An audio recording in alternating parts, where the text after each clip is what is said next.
여러분 오늘은 May the force be with you 라는 말씀을 가지고 좀 말씀 전하려고 합니다. 여러분 오늘 이 제목 May the force be with you 라는 말이 어디서 나온지 아십니까? 성은이 알고 있습니까? 몰라요? 제가 이 설교 제목을 넘겼더니 다영자매가 톡으로 이게 무슨 뜻이냐고 저한테 물어봤어요. 근데 아마 SF를 좋아하는 청년들이라면, 특히 형제들이라면 이 말을 알고 있지 않을까 싶어요. 정정인지 알아요? 몰라요? 이 말은 그 SF의 그 레전드 격인 스타워즈에 나왔던 말입니다. 이게 스타워즈에서 서로 헤어지면서 하는 인사말 같은 걸로 사용돼요. 그래서 이 말을 직역하면 대충 어떤 뜻이냐면, 포스가 너와 함께 하기를 바란다. 이런 뜻이죠. May the force be with you. 포스가 너와 함께 하기를 바래 정도일 겁니다. 근데 도대체 이 말이 무슨 뜻일까 대략 찾아봤더니 대략 이런 말로도 그냥 바꿀 수 있지 않을까 한다고 하더라고요. 그냥 God bless you. 너에게 축복이 있었으면 좋겠어. 이 정도입니다. 여러분 스타워즈를 보면, 여러분 스타워즈 한 번씩 보셨죠? 안 봐봤어요? 이게 세대 차인가? 스타워즈를 보면 그 레이저 강성으로 이렇게 싸우잖아요. 레이저 강성검으로 싸우지만 사실 그 사람들이 가장 주된 대결 구도가 뭐냐면 포스입니다. 포스. 그러니까 이 사람도 포스라는 힘을 가지고 있고 저 사람도 포스라는 힘을 가지고 있어요. 그러니까 쉽게 말하면 초능력 같은 정도? 그러니까 그 힘을 가지고 있는데 그 힘을 선하게 사용하느냐 악하게 사용하느냐에 따라서 선악이 갈라지게 됩니다. 악한 포스, 선한 포스, 그렇게 사용되어지는 말이 스타워즈에서는 포스예요. 근데 이 포스란 말이 어느 순간 우리 일상에서 이제 사용되어지기 시작했죠. 이럴 때 쓰는 겁니다. 와, 진짜 혜련잠에 포스 있다. 그치, 이런 거. 와, 우리 혜진 진짜 포스 있다. 이럴 때요, 여러분, 누군가에게 포스 있다라는 말을 할 때 이 포스가 어떤 의미를 갖습니까? 좀 뭔가 압도적인, 굉장히 무슨 압도적인 느낌이 있을 때, 옷이나 인상이나 하는 행동 중에서, 그러니까 나를 압도하는 무언가가 있을 때 포스 있다고 이야기하거든요. 근데 오늘 본문에서 여러분, 그 포스가 나옵니다. 예수 믿는 성도들에게 있는 포스, 그 이야기를 오늘 본문에서 하거든요. 오늘 본문을 시작하면서 바울이요, 무슨 이야기를 하냐면 3절에서 7절까지 말에 대한 경고를 쭉 합니다. 그런데 그 말이 어떤 말들이냐면 음행이나 더러운 것이나 탐욕, 그게 관련된 말. 그래서 바울이 음행이나 더러운 것이나 탐욕의 그것들은 이름조차 거론도 하지 말아라 라고 말할 정도로 엄하게 경고하고 있습니다. 여러분 3절에 나오는 바울이 경계하는 음행, 더러운 것, 탐욕은 서로 연결되어 있는데요. 사실은 음행이라는 연결고리가 더러운 것, 탐욕까지 사실 연결되어 있습니다. 여러분 여기에 등장하는 이 음행이란 말은, 3절에 나오는 음행이란 말은 우리가 너무 잘 알고 있는 포르노그래피 있죠. 포르노그래피의 어원이에요. 사실 이 음행이란 말이. 더 이상 설명하지 않아도 잘 알 것이고, 더러운 것이라는 건 성경에서 어떨 때 쓰였냐면 이 죽은 시체를 비유할 때 썼던 말이 이 더러운 것입니다. 그러니까 성도들이 쓰는 말이 있는데 입에서 썩은 내가 나는 것 같은 성적인 더러움 혹은 부도덕한 행위를 이야기합니다. 그리고 마지막에 말하는 이 탐욕은, 여러분 탐욕이라는 게 이런 거잖아요. 내가 가지고 있지 않은 것 혹은 내가 가진 것 이상을 소유하기를 원하고 누리기를 원하는 게 탐욕이잖아요. 잘못된 욕구가 탐욕이잖아요. 근데 그것이 에베소 교회 성도들에게 어떻게 나타나냐면 어떤 성적인 어떤 기치로, 성적인 것들로 좀 이렇게 나타난다는 거죠. 근데 여러분 왜 특히나 이 에베소 교회 성도들이 쉽게 뿌리치지 못했던 게, 여러분 우리가 전에도 막 계속 이야기했지만 성적인 욕구 같아요. 그렇죠? 아데미 여신을 섬기는 방법을 이미 우리는 이야기를 했었습니다. 굉장히 문란한 성적인 것들이 결합되어 있는 제사 방법. 근데 그것을 떠나 있었다고는 하지만 에베소 교회 성도들은 여전히 그 지역에 살고 있기 때문에 그 문화에 여전히 영향을 받고 있는 상황입니다. 4절에 등장하는 누추한 말, 어리석은 말, 희롱의 말도 이 음란한 것과 연결되어 있습니다. 여러분, 바울이요, 말에 대해서 이토록 민감하게 하는 이유가 있지 않겠습니까? 방금도 이야기했던 것처럼 그 말들이 이 음란함과 연결되어 있기 때문입니다. 그리고 에베소 교회 성도들이 아데미 여신을 섬기는 그것을 끊었거든요. 끊어서 그들 집에 아데미 여신의 여신상이나 그들이 제사 행위를 하진 않습니다. 그런데 성도들에게 여전히 익숙하게 남아있는 것이 있다면 그게 바로 말입니다. 말. 여러분, 음란한 말들이 여전히 성도들 사이에서 오고 가고 있었다는 거죠. 그러니까 여러분, 우리가 말을 잘 배우려면, 언어를 잘 배우려면 그 나라의 문화를 이해하면 쉽게 배운다고 하잖아요. 그러니까 이 에베소 교회 성도들의 그냥 말 속에 그들의 그 음란한 문화가 그냥 들어있는 거예요. 너무 익숙하게 써온 말들이기 때문에 여러분 인식하지 못할 뿐입니다. 그렇죠? 여러분, 우리 너무 잘 알잖아요. 말 하나, 말투 하나 떼내어 버린다는 게 얼마나 어려운지 알잖아요. 여러분, 제가 그렇게 은혜, 예수 이렇게 발언하는 이유가 최대한 사투리를 안 쓰기 위한 저의 노력인 거예요. 근데 여러분, 사투리를 쓰지 않겠다고 다짐을 하는데, 서울에 살 때요, 사투리를 쓰지 않겠다고 다짐을 하는데 우리 의원 형제의 사촌 누나죠. 우리 찬양 강사 하셨던 은혜 누나. 그분을 만나면 그냥 사투리가 툭 튀어나옵니다. 그냥 너무 편하게 툭 튀어나와요. 그 누나도 저를 만나면 사투리가 너무 툭 튀어나와서 너 만나면 안 되겠다, 야. 너무 촌스럽게 사투리를 쓴다고. 여러분, 말을 쉽게 떨쳐낸다는 것이 여러분 쉽지가 않습니다. 그냥 툭 하고 나도 모르게 나오는 게 말이거든요. 근데 그 말에 여러분 나의 정체가 드러난다는 겁니다. 여러분, 에베소 교회 성도들은 왜 이 음란한 말을 여전히 쓰고 있었을까? 왜? 첫째는 그거겠죠. 너무 일상적이었기 때문에 앞에서 이야기했던 것이 그것이 음란한 것인지 몰랐을 겁니다. 그 두 번째는 이거일 겁니다. 예수 믿는 사람이기 때문에 아데미 여신을 섬기는 그 사람들처럼 그 성적인 행위를 할 수 없지만 입으로라도 놀리고 놀려서 대리만족하려는 겁니다. 그러니까 그런 마음들이 숨어 있는 거예요. 그러니까 할 수 없지만 그 음란한 행위를 말로라도 좀 풀려는 겁니다. 그럼 이것이 3절에 나왔던 음행과 온갖 더러운 것과 탐욕과 연결되어 있는 겁니다. 탐욕. 그러니까 내게 없는 것을 가지려고 하는 그 탐욕이 성도들 사이에서 자신도 모르게 쏟아져 나오는 음란한 말들로 표현이 되는 겁니다. 그렇게 음란하고 탐욕스러운 말들이 예수 믿는 사람들에도 불구하고 여전히 계속되고 있는 거죠. 하지만 바울은 그의 출신이 에베소가 아니잖아요. 그러니까 제3자가 봤을 때는 이 성도들이 너무 아무렇지 않게 사용하고 있는 이 음란한 말들이 너무 문제인 거예요. 그러니까 이 말이 그저 입술에서 생성되는 것이 아니라 이들의 마음에서 생성되고 있는 것을 알기 때문에 그 말에 대한 경고를 합니다. 그리고 그 음란하고 탐욕스러운 말 대신 바울이 제시한 말이 뭡니까? 4절에 오히려 감사하는 말을 하라고 합니다. 근데 여러분, 좀 바울의 이 대안에 대해서 좀 고개가 좀 갸우뚱해지지 않습니까? 분명히 음란한 말을 하고 있고 탐욕의 말을 하고 있는 성도들에게 감사의 말을 하라?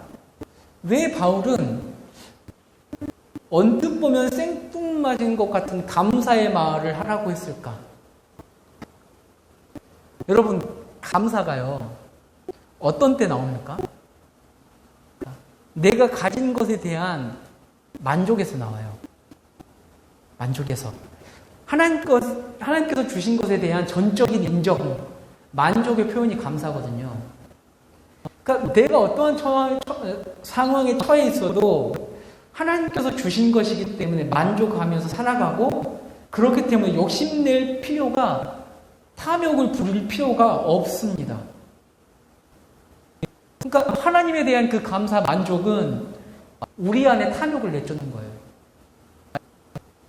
그래서 여러분, 바울이 이 성도들에게 감사의 말을 하라는 거예요. 야, 지금 너희가 아데미 여신을 섬기면서 했던 그 성적인 행위 하지 못하잖아. 하지만 하지 못하면서 너희에게 주신 감사의 제목들이 있단 말이야. 너희 몸이 거룩해지고 너희 마음이 거룩해지고 이런 것들 있잖아요. 그것에 대해서 감사의 말을 해라. 너희가 하지 못하는 것, 너희가 하지 않아야 할 그 욕구를 원하는 그 탐욕적인 음란한 말을 쓰지 말고 지금 너에게 주신 그 은혜에 감사하며 감사의 말을 하라는 겁니다. 그러면서 바울이 이렇게 이야기해요. 음란한 말로 탐하는 자들을 아데미 여신을 섬기는 우상 숭배자와 똑같이 이야기합니다.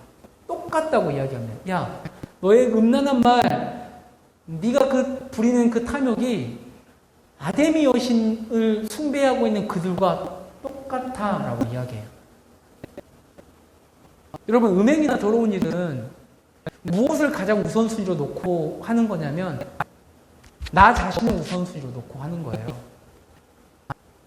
여러분, 나를 가장 먼저 우선순위로 놓는다는 말을 바꾸면 뭐냐면 내가 내 자신을 숭배하는 겁니다. 그러니까 이 음란도 자신을 위한 탐욕에서 비롯된 것이기 때문에 우상 숭배와 똑같다고 이야기하는 겁니다. 여러분, 내가 지금 무슨 말을 하고 있는지, 어떤 언어를 사용하고 있는지, 또 내가 사용하는 그 말 속에서 가장 많이 등장하는 말들이 뭔지 살펴보십시오. 그게 여러분들을 지배하는 우상입니다. 여러분들이 추구하려고 하는 우상입니다. 그런 우상 숭배하는 자, 그런 음란한 말을 하는 자들은 하나님의 나라를 기업으로 얻지 못합니다. 오늘 본문에서 그렇게 이야기합니다. 5절에. 그리고 음란한 말과 그 속에 음란한 마음은 여러분 우리 마음에서 하나님의 나라를 빼앗아갑니다. 그럼 여러분, 에베소 교회 성도들이 교회에 있지만 그곳이 전혀 즐겁지 않을 수 있습니다. 여러분, 우리 마음, 우리 입술 가운데에 세상의 음란한 말들이 막 있단 말입니다. 이 말은 마음에서 나오는 말입니다. 그 음란한 말, 탐욕의 말로 가득한 우리가 교회에 앉아 있다 한들 이 교회가 하나님의 나라겠습니까? 내 마음은 이 말들이 하는 그것에 이미 정신이 가 있는데, 그래서 주의하라고 합니다. 주의하라고 합니다. 혹여나 그런 말을 하는 것뿐만 아니라 6절에 보면 그런 헛된 말로 너희를 속이지 못하게 하라고 정신 바짝 차리고 있으라고 합니다. 여러분, 말은 하지 않지만 내가 음란한 말은 하지 않는단 말이에요. 그런데 그럴 때 있잖아요. 영화 같은 거 볼 때 내가 사용하지 않는 언어인데 영화에 뜬금없이 등장하는 음란한 장면이나 음란한 말에 배시시 웃고 있는 저를 발견해요. 그럴 때 있잖아요. 그런데 바울은 이 간접적인 음란한 말에도 호응하지 말라고 바울이 당부합니다. 그것은 내가 다른 삶의 영역을 구축하고 있는 것 같지만 영적으로 보았을 때에 그들과 함께하는 자라는 겁니다. 그렇다면 우리는 어떤 영역에 자리를 두고 살아야 하는가? 8절에 우리가 어둠의 자녀가 아니라 빛의 자녀들이라고 이야기합니다. 여러분, 빛의 자녀가 예수 믿는 청년들의 아이덴티티예요. 여러분, 이 빛이라는 단어가 오늘 여러분 제목에 나오는 포스라는 단어예요. 빛이 포스라는 단어예요. 포스. 근데 여러분 이거 포스를 영어로 하면 FORC이잖아요. 이 포스도 사실은 포스에 그런 뜻이 담겨져 있죠. 어떤 것을 강제하는 것, 그렇죠? 어떤 것을 강제한다는 의미가 이 포스에 담겨 있어요. 근데 이 빛이요, 빛이 포스가 있어서 이 빛이 어두운 곳에 딱 떨어지면 어떤 강제력이 발동합니까? 여러분? 빛이 어둠 가운데 뚝 떨어지면 이 빛이 강제력을 갖는 게 있습니다. 뭐냐면 빛이 떨어진 곳에 어둠을 물러가게 해요. 이게 빛이 갖고 있는 포스예요. 이게 빛이 가지고 있는 강제력이에요.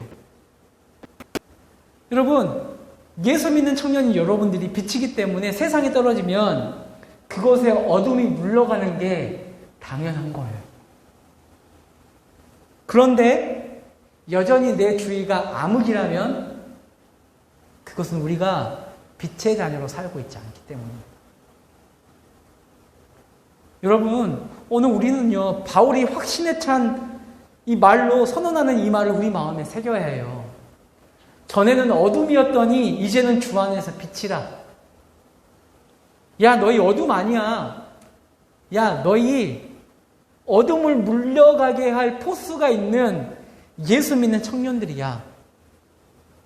라고 바울이 2000년이 넘는 시간을 뛰어넘어서 우리에게 이야기하고 있는 겁니다. 여러분, 이 선언은요, 뭐 목사에게만 주어진 게 아니에요. 어떤 탁월한 영성을 갖춘 소수의 사람들에게만 주어진 게 아니라 지금 여러분 여기에 앉아있는 여러분 모두에게 주어진 말이에요. 야, 너희가 포스가 좀 있어야 해. 그 이야기 하는 거예요. 야, 세상을 압도하는 포스가 있어야 되지 않겠어? 그 이야기 하는 거예요, 바울이. 빛의 자는요, 오늘 본문을 보면 그가 맺는 열매로 어둠을 포스 있게 밀어냅니다. 착한, 의로움, 진실함이라는 열매로 어둠을 포스 있게 밀어냅니다. 여러분, 그 포스로 열매 없는 어둠의 일을 참여하지 않고 오히려 책망하는 사람들이 바로 예수 믿는 청년들입니다. 어둠의 일을 폭로하는 사람들이 바로 여러분이에요. 여러분, 빛이 있으면 어둠 가운데 있다가 빛이 등장하면 뭐가 드러납니까? 어둠 속에 숨겨져 있던 것들이 드러나요. 그렇잖아요. 그냥 빛만 딱 있는 게 아니라 보이지 않았던 것들이 보이기 시작해요. 여러분, 그게 우리라는 거예요. 우리가 있는 그 자리에 어둠이 주눅 들어서 힘을 못 쓰게 해야 하는 거예요. 그런데 그들의 어두움을 폭로하기도 전에 우리가 빛이 없어요.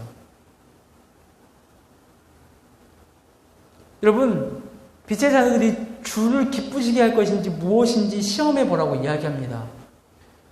여러분, 이 시험이란 말을 저는 이 말로 바꾸고 싶어요. 빛의 자녀들이 주를 기쁘시게 할 것인지 무엇인지 실험해 봐라. 매일의 삶을 통해서. 야, 뭐가 기쁘게 할 것인지 너의 삶에서 실험해 봐. 야, 어떻게 하면 너의 세상에서 어둠을 물러가게 할 수 있을지 실험해 봐. 그런데 우리 삶의 그 시험이 너무 멈춰 있어요. 그 시도가 너무 멈춰 있어요. 우리도요, 예수 믿는 사람들인데요, 여전히 세상이 주는 양식에 취해 있어요. 그래서 그 밥 먹고 나면은 밀려오는 식곤증 있잖아요. 그러니까 예수 믿는 청년들임에도 불구하고 그 잠에 취해 있는 느낌이에요. 너무 오랫동안 자고 있는 거 아닌가?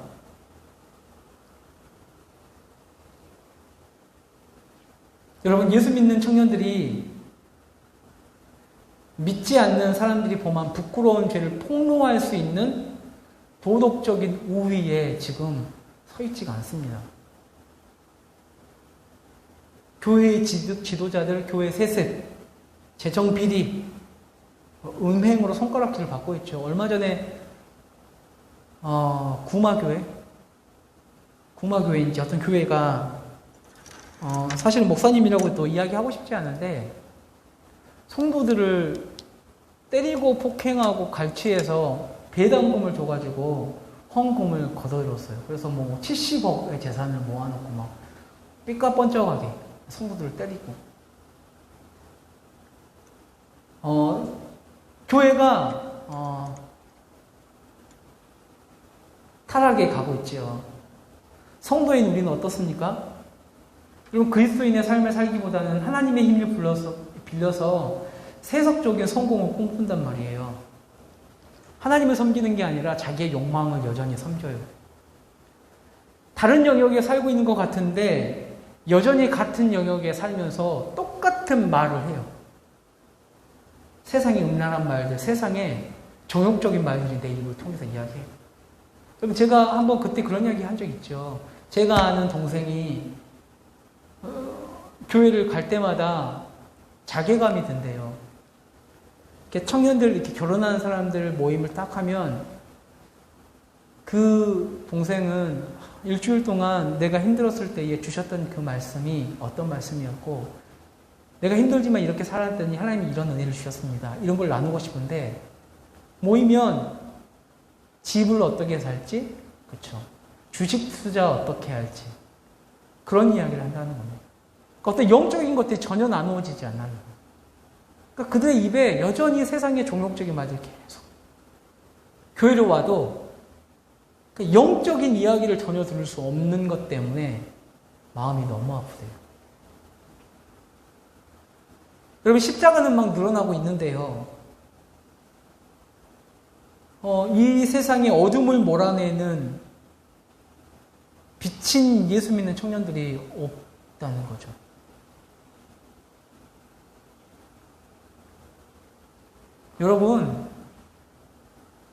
여러분들한테는 포스가 있다니까요. 어둠을 물러나게 할 수 있는 포스가 있는데 자꾸 그 포스를 감추려고 해요. 잠자는 예수 믿는 청년인 여러분, 이제 일어나셔야 할 때입니다.